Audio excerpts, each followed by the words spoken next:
The first time I heard about the light, it wasn't in a book or a podcast or some neatly packaged ghost story told with background music and a knowing laugh. It was said the way people say things they don't want to believe, the way a warning slips out sideways in conversation, almost accidental. I was in Arkansas for work, passing through a stretch of country that felt wider than it should have been, where the trees leaned close to the road and the sky looked too big for the land beneath it. A man at a diner mentioned it while refilling my coffee, his voice casual, but his eyes not quite matching the tone. He said there was a place outside Gurdon where the railroad tracks ran straight into the woods, and at night, sometimes you could see a light down there. Not a train, not a car, just a single bright point hovering low, moving slowly like it was searching. He didn't dress it up.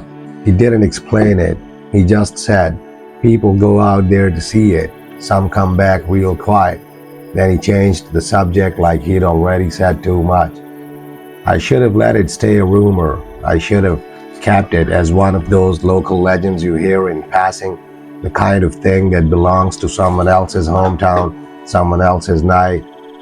But it sat in my mind the rest of the day, not as excitement, not even curiosity, but as a kind of itch, a question with no good reason behind it. By the time evening came, I found myself looking at the map on my phone, tracing the roads south, noticing how empty everything became once you left the highway.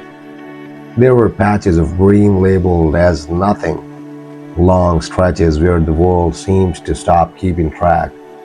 I drove out after dark. The roads narrowed quickly, trading streetlights for tree shadows, trading traffic for silence. The farther I went, the more the night seemed to close in, not dramatically, not like a movie, but gradually, like a room dimming without anyone touching the switch. My headlights became the only certainty. Everything else was suggestion. Fields that might have been fields, fences that might have been old, the occasional house set back so far it looked abandoned even if it wasn't. The radio kept losing signal until it was just static, and even that felt intrusive, so I turned it off. When I finally saw the tracks, they appeared almost suddenly, cutting across a dirt turnout like a scar, two steel lines disappearing into the trees. The air smelled like damp earth and old wood. Somewhere deep in the forest, insects hummed, steady and indifferent. I parked and sat for a moment with the engine off, listening to the quiet settle around me. It was the kind of quiet that isn't peaceful, it's attentive. I stepped out and the darkness felt differently immediately. Not heavier, not supernatural, just rural, complete. The kind of night city people forget exists. I used my phone's flashlight only briefly, enough to orient myself, then shut it off. The tracks were visible anyway, faintly reflecting starlight, drawing the eye forward like an invitation you didn't remember accepting. I walked along them slowly. Each step sounded too loud on the gravel. The trees on either side stood close, their branches tangled overhead, turning the track corridor into a tunnel. I kept thinking I'd hear something, an animal, a distant train horn, another person laughing somewhere ahead. But there was nothing, only the steady rhythm of my own movement, and the same sense that the farther I went, the less I belonged out there. After maybe 10 minutes, I stopped. The tracks ran straight ahead into darkness. The forest held its breath. I stared, waiting for my eyes to adjust, half expecting to feel foolish, and for a while, nothing happened. No glow, no flicker, just the empty line of steel vanishing into the night. Then, very faintly, impossibly far down the tracks, a light appeared. A single point, small as a star but too low, hovering just above the rails. At first I thought it was my imagination, a trick of distance. Then it brightened slightly, steady and wide, not blinking like an airplane, not sweeping like a flashlight. It simply existed, fixed in a place as if it had been waiting for me to notice. My mouth went dry. I stood perfectly still, afraid that moving would break whatever fragile reality I was seeing. The light did not sway, it did not dim. It was there, undeniable now. A bright head, a bright bead on the thread of the tracks, and then it began to move. Not fast, not rushing, just slowly drifting closer, inch by inch, as if it had all the time in the world. I felt a coldness gather at the base of my spine, not from the air, but from the sudden understanding that this wasn't a distant train. There was no sound, no rumble, no horn, just the quiet forest and a light that had decided calmly to approach. Somewhere behind me, deep in the trees, something cracked, a branch, a footstep, or maybe nothing at all. But I realized I was no longer alone in the way I'd been a few minutes ago. The night felt aware, the tracks felt like a path laid down for more than trains. The light continued its slow, patient advance, and I couldn't tell it was coming toward me, or if it was guiding me farther in. I should have turned around right then. That would have been the sensible ending to the night. A man sees something strange, decides he doesn't need answers, goes back to his car, drives away, tells himself it was probably a distant vehicle or some atmospheric trick. That's how most people survive the things they don't understand. They refuse the second step. They don't let curiosity become participation. But I didn't move. I stood on the tracks with my hands hanging uselessly at my sides, staring at that small white point as it drifted closer through the tunnel of trees. The distance between us was still enormous, but the light made it feel intimate, like eye contact held too long. It wasn't the brightness that frightened me most. It was the steadiness. A train headlight would flare, would pulse with motion, would announce itself with sound and vibration. This did none of that. It was silent. It was patient. It had the composure of something that didn't need to hurry because it already knew where I was. The forest around me seemed to darken by degrees, as if my attention on the light was starving everything else of existence. The insects kept humming, but even that sounded distant now, like the world had been muffled. I tried to breathe normally. The air tasted damp, thick with the scent of pine and old soil.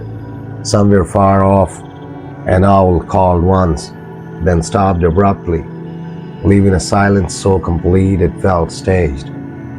The light advanced another fraction. I squinted, trying to make out its shape. There was no lantern body, no beam cutting outward. It didn't cast light on the trees. It didn't illuminate the gravel. It was simply a point of white suspended above the rails, as if the darkness itself refused to touch it. My mind scrambled for explanations, a reflection, a distant flashlight, someone playing a prank, but each explanation fell apart under the weight of what I wasn't hearing. No footsteps, no voices, no rustle of someone moving through brush, just that soundless approach. I realized then that I had unconsciously stepped forward. Not much, 1 or 2 paces. The gravel shifted beneath my shoes, loud as gunfire in the quiet. I froze again, heart thudding hard enough to make my vision pulse. The light did not react, it did not flicker, it did not pause. It continued as if my movement had been expected. The thought came uninvited. What if it isn't coming closer? What if it's staying where it is and the tracks are pulling me toward it? That was irrational, of course. Steel doesn't move, distance doesn't lie. But standing there, surrounded by trees that looked like walls, with that single point of brightness fixed in my side, I felt the certainty of the place bending. The corridor of tracks seemed longer than it should have been, the darkness deeper. I had the sensation of being inside something, like the world had narrowed into a passage and the only thing that mattered was the end of it. The light brightened slightly, not dramatically, just enough to make my stomach tighten. And then, for the first time, it changed. It didn't simply drift forward anymore. It swayed. A subtle, lateral movement, like someone shifting their weight, like something testing the space. It moved a few inches to the left of the rails, then back over them, then centered again. The motion was delicate, almost playful. That made it worse. A natural phenomena doesn't play. A train doesn't hesitate. A person might. A presence might. I felt the urge to speak, absurd as it was, to call out, to break the spell with a human voice. "Hello," I said quietly. The word fell into the night and vanished. No answer. The light continued its approach. My skin prickled with cold. I became aware of my own vulnerability out there. No street lights, no houses nearby, no easy way to explain to anyone what I was doing if something went wrong. The tracks ran through a kind of emptiness that didn't feel accidental. It felt chosen. I took a step back. The gravel crunched. The light stopped. My breath caught. For a heartbeat, everything held still. Me, the forest, the night. Even the insects seemed to pause. The light hovered, perfectly motionless, as if listening. Then it began to move again, faster, not rushing, but undeniably quicker than before, closing distance with calm purpose. A sharp fear snapped through me. I stepped back again. The light sped up again. The connection was immediate, unmistakable. It was responding. My movements weren't irrelevant. They were part of the conversation. I backed away more quickly now, boots sliding on loose stone. The light glided forward, matching me. It was still far, still separated by a long stretch of track, but the way it mirrored my retreat made my mouth go dry.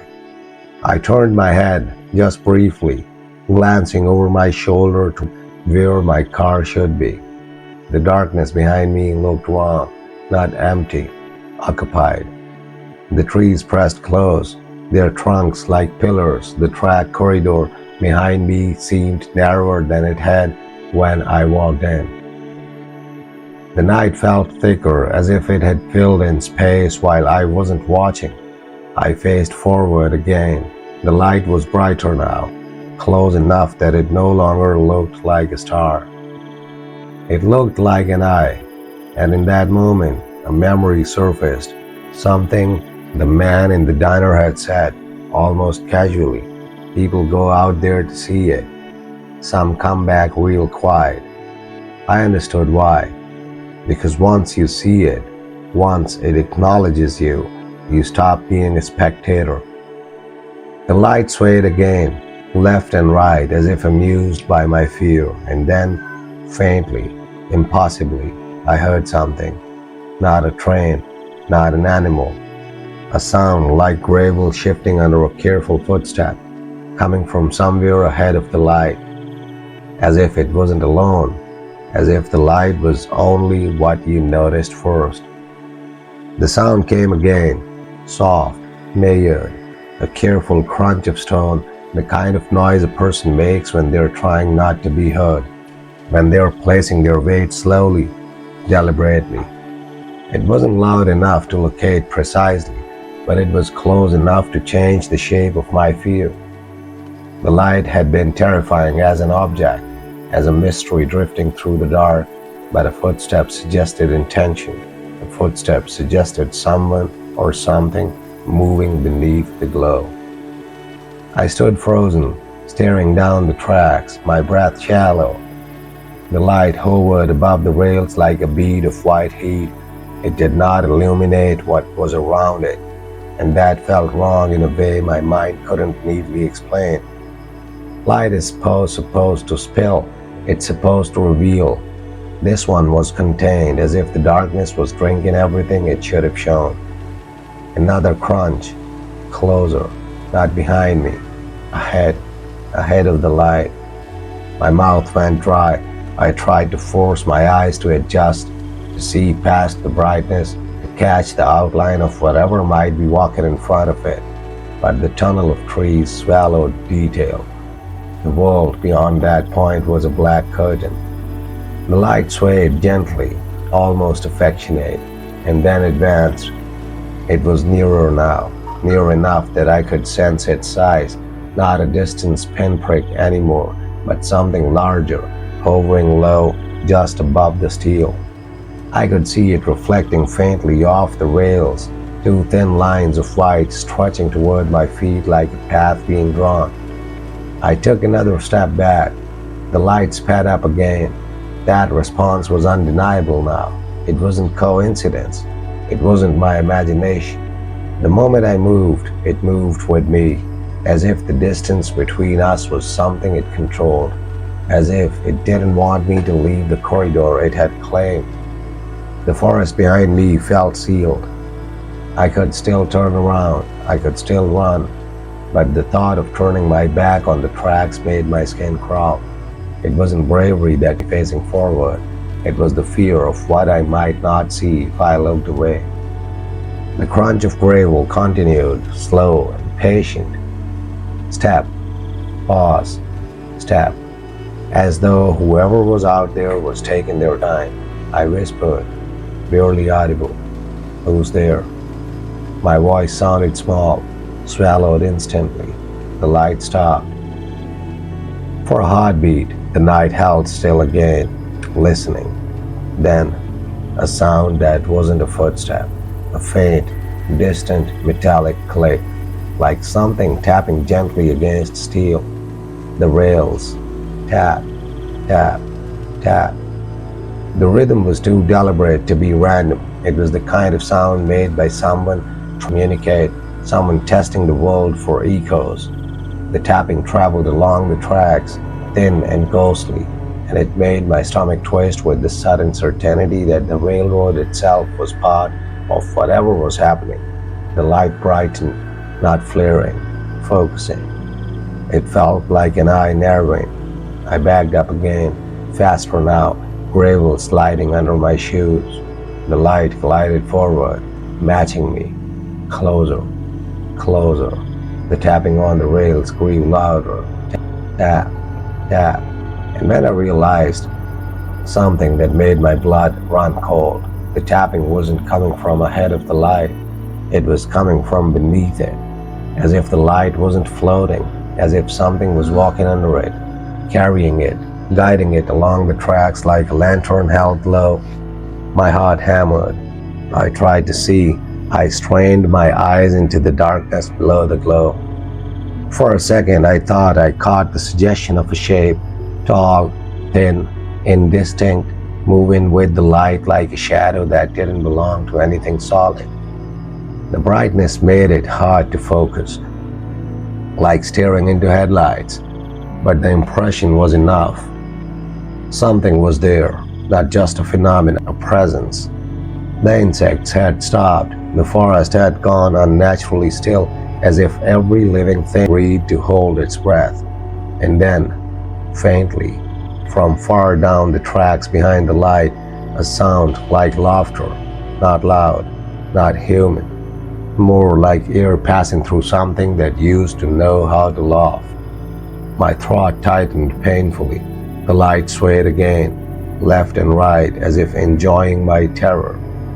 I backed away until my heels struck something hard, a railroad tie, raised slightly.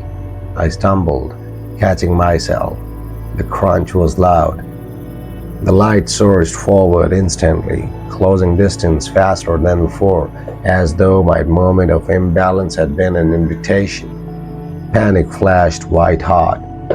I turned halfway, glancing back toward where my car should be.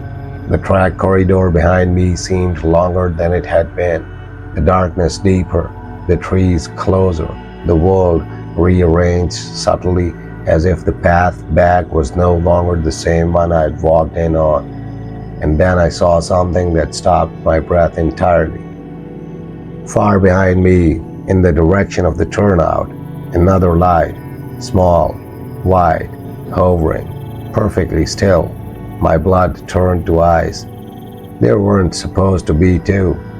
The first one ahead of me brightened as if pleased. The one behind me held steady, patient. I stood between them on the tracks, trapped in a corridor of darkness with two silent eyes watching from both ends. The tapping on the rails began again, but now it was on both sides. Tap, tap, tap, closing in.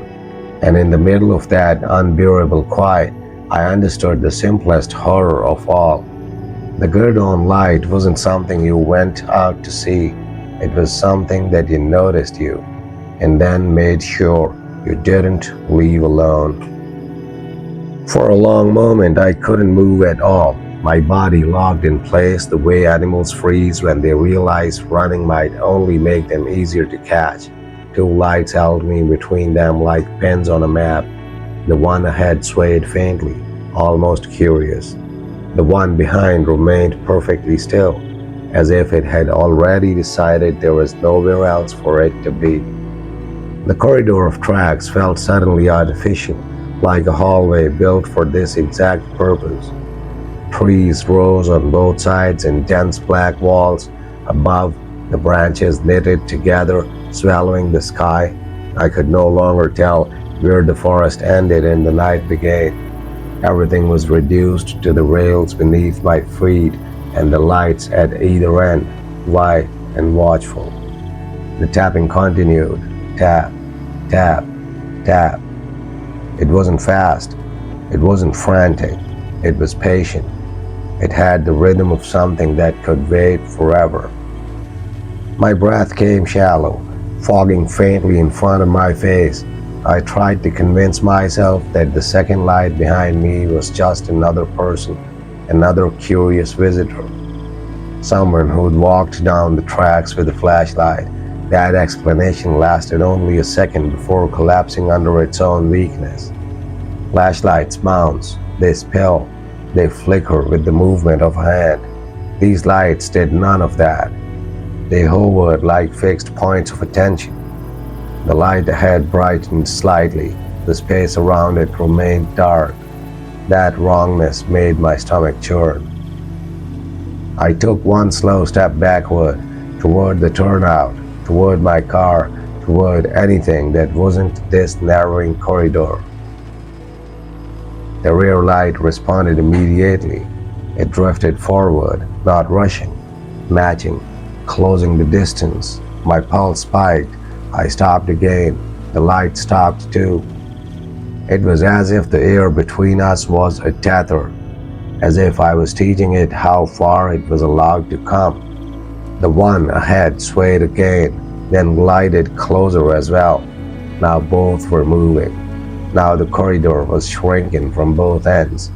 I swallowed hard, tasting metal. The tapping on the rails grew louder, not because I'd sped up, but because it was nearer. I could almost imagine the source of it now, careful feet stepping from tie to tie, something walking with deliberation, carrying those lights the way a person might carry lanterns down a dark path. But I still couldn't see the carrier, only the glow, only the suggestion of motion beneath it. I forced myself to speak again, louder this time, because silence felt like surrender. Stop. The word sounded ridiculous as soon as it left my mouth. Neither light stopped, neither flickered. The tapping continued. Tap, tap, tap. And then, faintly, from the darkness beyond the forward light, I heard a voice, or something like a voice, not a clear word, more like a sound shaped as if speech had once been natural. A low murmur that rose and fell, almost conversational. My skin prickled. The light ahead swayed, and not for the first time, it drifted off the rails, sliding into the air beside them as though the tracks were only a suggestion, not a boundary. The light behind did the same. They weren't bound to the steel. They were using it, guiding me, herding. I took another step back, faster now. The rear light surged forward. The forward light surged too. The corridor tightened sharply, the 2 points of brightness now close enough that their glow began to overlap faintly on the trails, creating a thin strip of pale illumination under my feet. For the first time, I saw something in that strip, not clearly, not fully, but enough. A shadow crossing between the ties, long, too thin, moving in a way that didn't match human joints. My stomach lurched. I stumbled back again, boots slipping on gravel. The tapping turned into something else, a scrape, metal against metal, like nails, lightly dragged along the rail. My breath caught in my throat. I turned my head sharply to the left, into the trees, desperate for any other point of reference. The forest stared back, and then I saw it. Between 2 trunks, deeper in the woods, a third faint glow, not on the tracks, off to the side, hovering among the trees like a watching eye. My heart nearly stopped. There weren't 2, there were more. The lights weren't bookends, they were surrounding, a constellation forming slowly in the dark. One blinked into existence farther down the corridor beyond the first. Another flickered faintly behind the second. Small points at first, like stars caught in branches, then steadier, then brighter, as if the night was filling with them. I backed up until my calves struck behind me. There was nowhere left to retreat without turning fully away. My mind screamed at me to run, to sprint into the trees, to abandon the tracks entirely, but the woods looked worse. The woods looked like a mouth. The lights seemed to pulse now, not like electrical flicker, but like breathing. In, out, in. The tapping, scraping, murmuring blended through together into a sound that felt less like noise and more like pressure, like the bridge stories, like something old pressing against the edges of reality. And then, impossibly close, right behind my ear, a whisper, not from the lights, not from the forest, from the air itself. So you saw us. I froze so completely I thought my heart might stop. The whisper was soft, almost gentle, but it carried the weight of certainty. It wasn't asking, it was acknowledging. I didn't dare turn my head. My voice came out as a breath. Who are you? A pause. Then the whisper again, amused. We're what answers. The lights brightened, all of them. The tracks ahead glowed pale, the tracks behind glowed pale, and in the widening field of hovering white points, I realized the most terrifying truth of the Gurdon Light. It wasn't one ghost. It wasn't one lantern. It wasn't even one story. It was a signal. And now that I'd seen it, something had seen me back. The whisper lingered in the air long after it stopped, like breath on glass. I couldn't tell if it had been real sound or something my mind invented shape to the terror tightening around me. But the lights were real. The corridor was real. The pressure of the being watched from every direction was real enough to make my knees feel unsteady. I stood on the tracks with my shoulders hunched, as if I could make myself smaller, as if shrinking might make me less interesting. The night lights hovered at different distances now, some close enough to brighten the gravel, others faint and far, tucked between trees like stars caught in branches. They moved randomly. They held positions as though arranged, as though I was standing in the center of a pattern. The forward light drifted closer, the rear light drifted closer, not rushing, patient, certain. The tapping on the rails soft and deliberate, but now it was joined by another sound, a faint humming, almost electrical, like a wire under tension. It vibrated through the steel beneath my feet. I could feel it in my bones. I forced myself to take a slow breath. The air tasted cold, metallic, wrong. My mind scrambled for logic. There had to be an explanation, a natural phenomenon. Phosphorescence, refraction, people with lanterns, anything, but explanations required distance, and distance was being taken from me inch by inch. I realized I hadn't seen another human being out there. No laughter from teenagers, no flashlight beams, no cars parked nearby. Just me and the tracks and the lights that behaved like living attention. The whisper came again, not behind my ear this time, but all around, threaded through the trees. You came looking. I couldn't tell where it originated. The voice wasn't singular.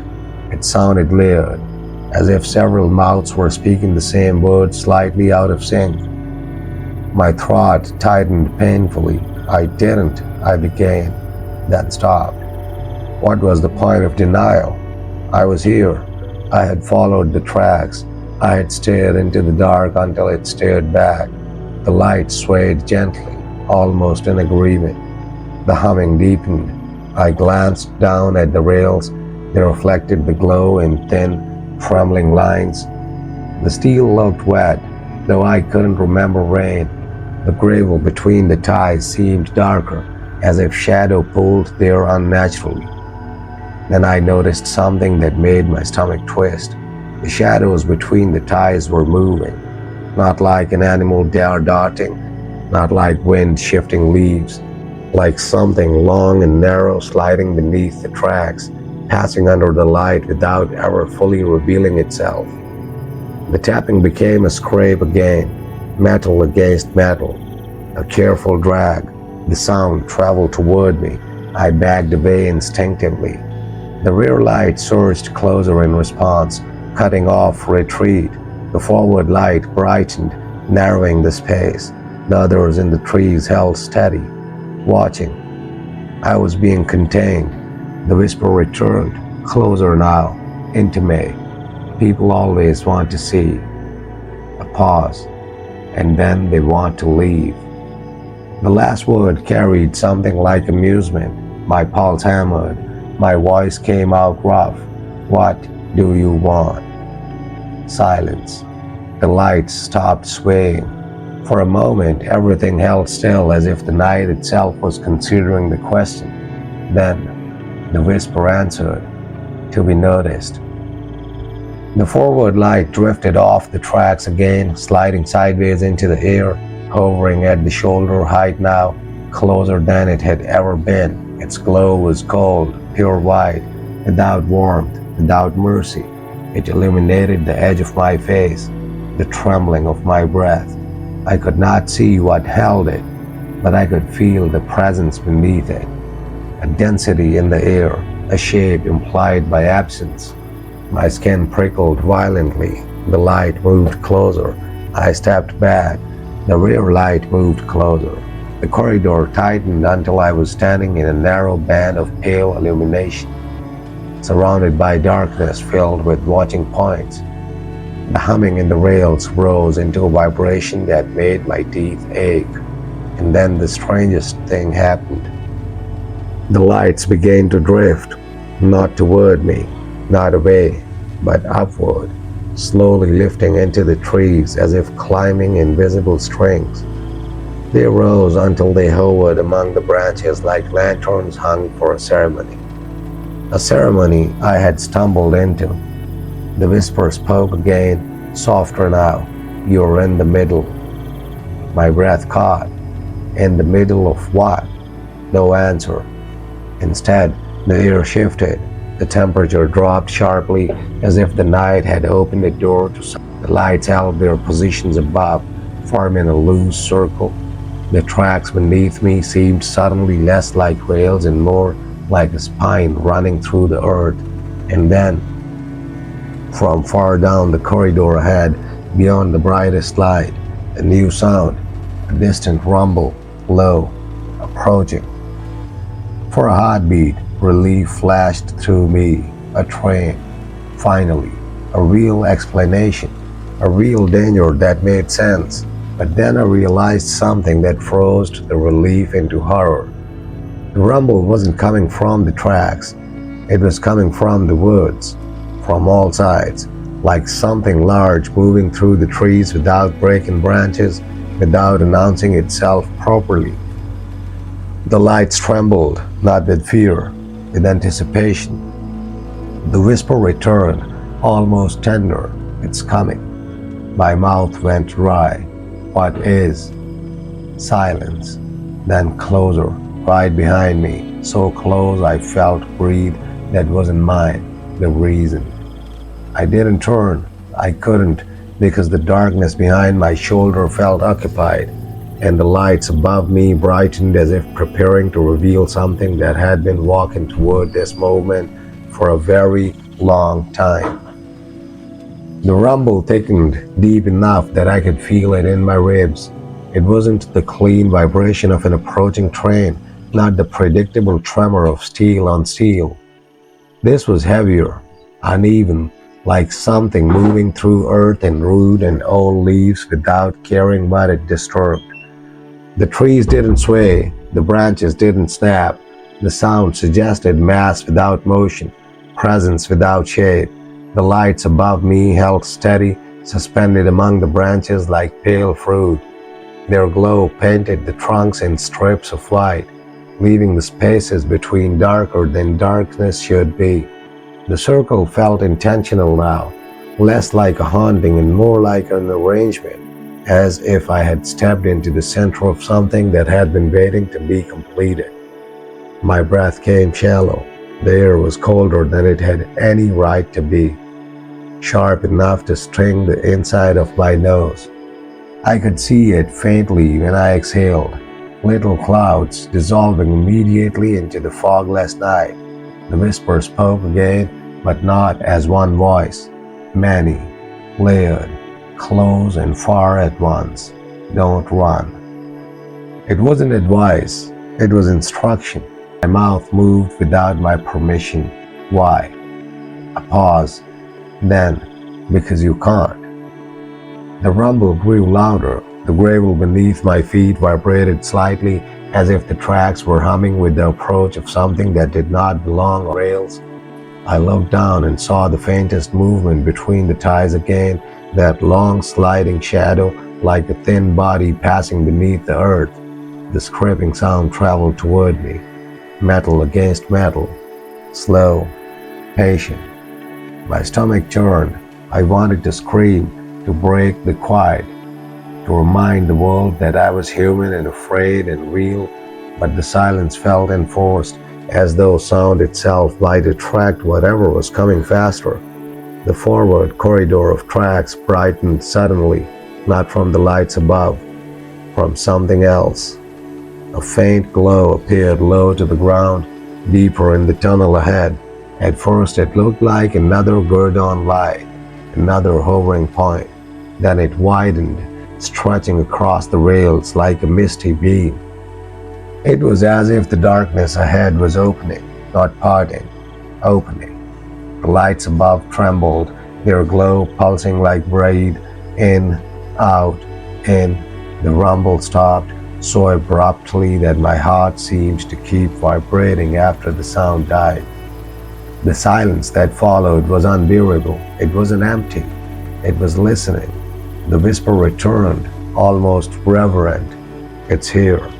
I stood perfectly still, every muscle locked, our eyes fixed on the brightening space ahead. The corridor looked longer now, distorted, as if distance was folding. The rails seemed to converge.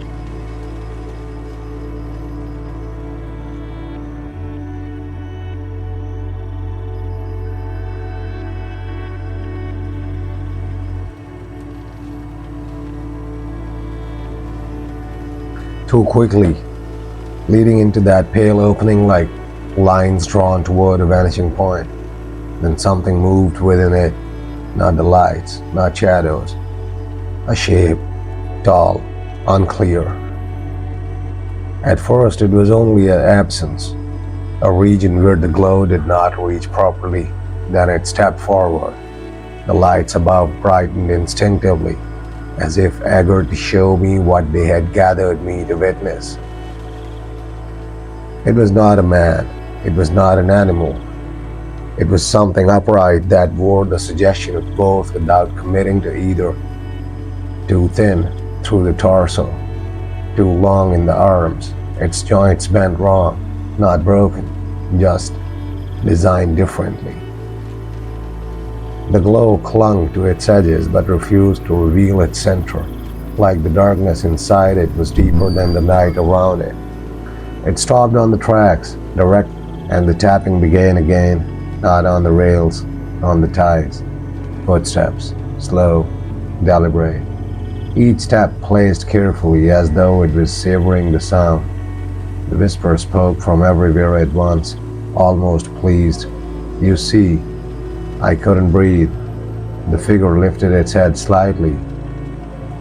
No face, or rather non-face that stayed consistent. For a moment, I thought I saw the outline of a human profile.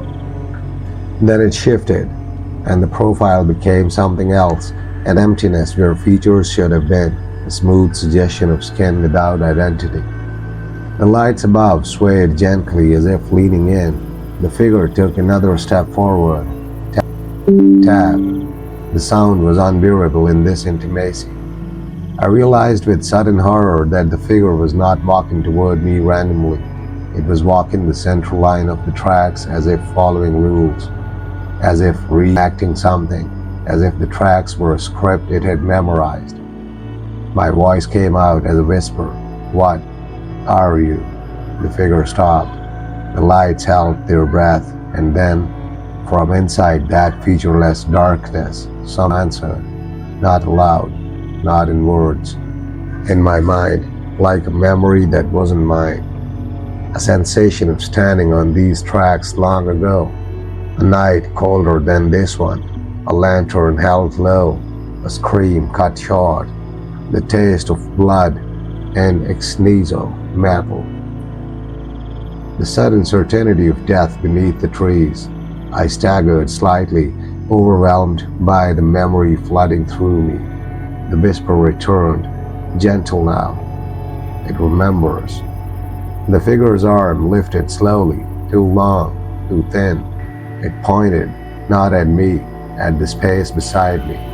The darkness just off my shoulder. My blood froze, because I understood instantly what it was indicating.